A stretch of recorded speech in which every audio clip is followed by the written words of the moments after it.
My name is Randy Whalen. My title is draftsman slash checker. We call that a document supervisor. Routine, just to kind of walk through a basic job, what we'll do is we'll get a contract. We'll actually design the beam as per the contract drawings that we received. We get the job approved and it comes over here to production. My name is John, batch plant crew leader at Northeast Pre-Stressed Products. I am in charge of the batch plant, ordering eggs, ordering cement, making sure we put out a quality product, and batching concrete. Every morning I come in about 5 a.m. I do a moisture sample to get prepared to start pouring concrete. And then at 6:45 in the morning, our first bucket of concrete goes up to the north end of the plant. Andrew Fink. I'm our assistant plant manager. Start the day pouring concrete. Around noon, our second shift will come in and they will strip what we poured the day before and stress the beds for the following day.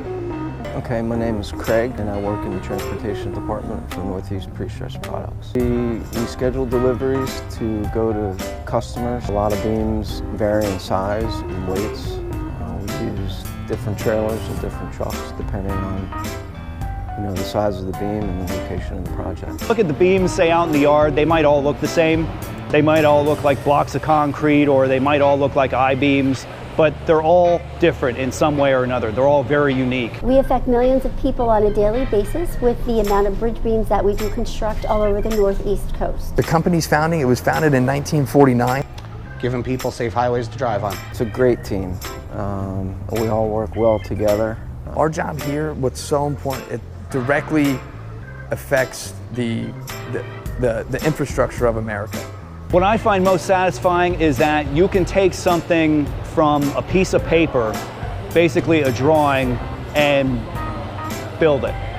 We're creating pathways for other businesses to be able to expand and produce. Northeast Pre-Stressed has been here for a long time. We certainly intend to be here for a long time.